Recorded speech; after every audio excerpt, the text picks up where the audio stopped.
Hey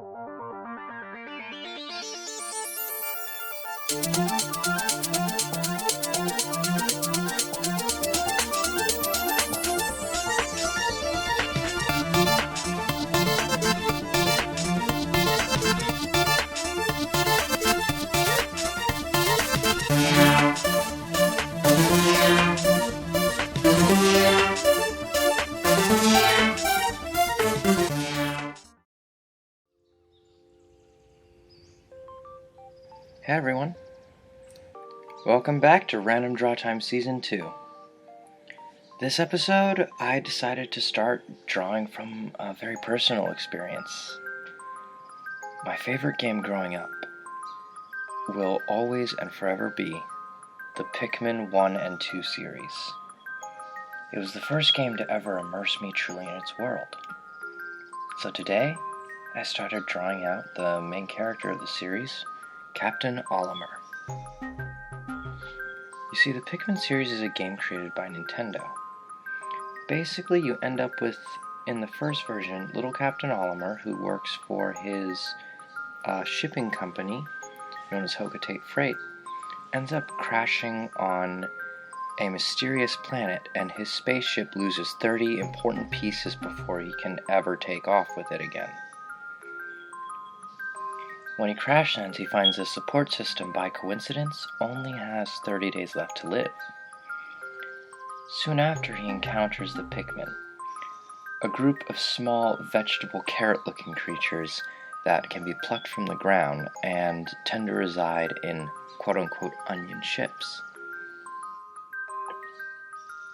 From this experience, we end up with you being able to play through as Captain Olimar, collecting and expanding your Pikmin, well, let's just say army for simplicity's sake.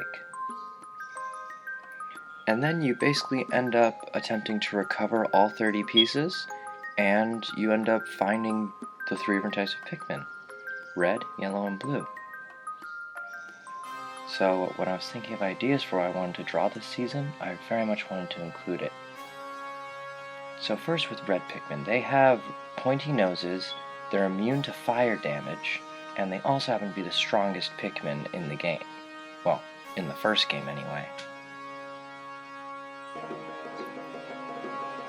Now of course, that doesn't mean that they're going to end up being the strongest Pikmin in sequel games, for I haven't played the 3rd installation, and I'm still waiting on the 4th. Now the yellow Pikmin. Yellow Pikmin have big ears and no other facial features. Well, all Pikmin have eyes though. Yellow Pikmin differ from game to game. In the first game, they're able to carry these items called bomb rocks.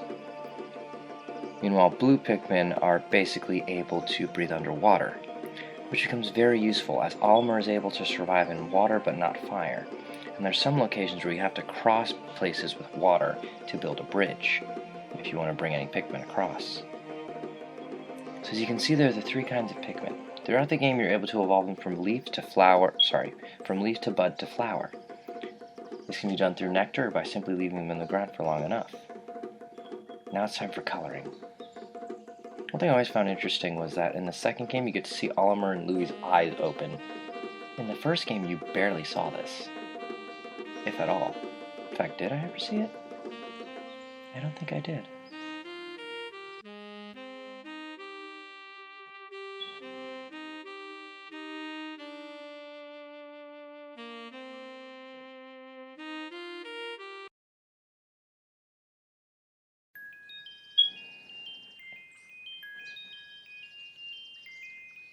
Actually, in the second game, I should probably do a sequel to this where I draw Olimar and Louie, and the collection of the other new Pikmin that are included in Pikmin 2.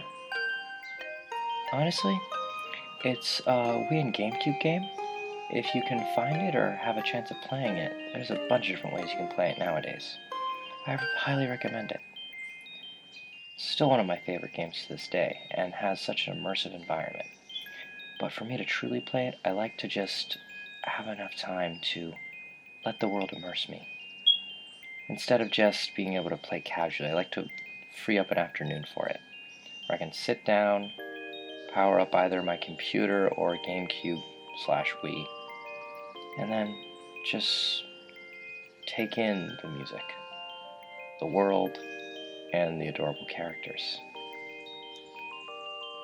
And remember how all of this came from the game creator gardening, and how much this truly shows an appreciation for nature.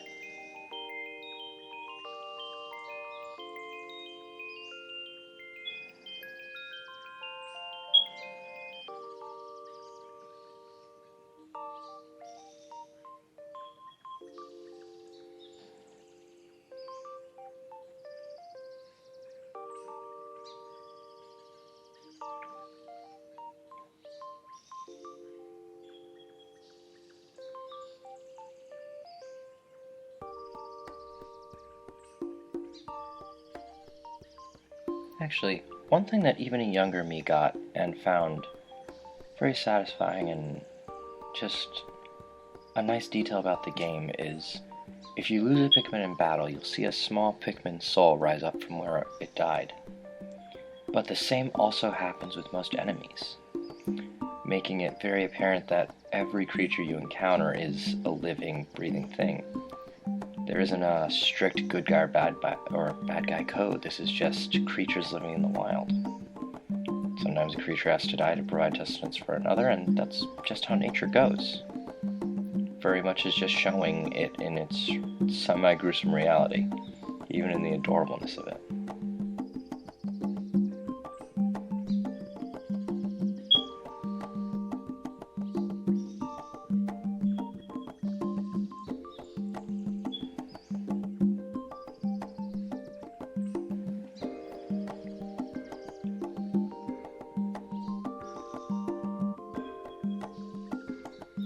Actually, in Pikmin 2's titles, they end up creating basically the title menu is a bunch of Pikmin from above, and all of them are in their flower form.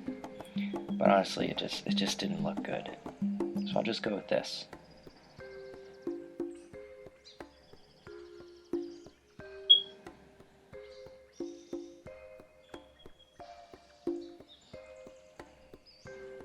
I even designed these little pellets.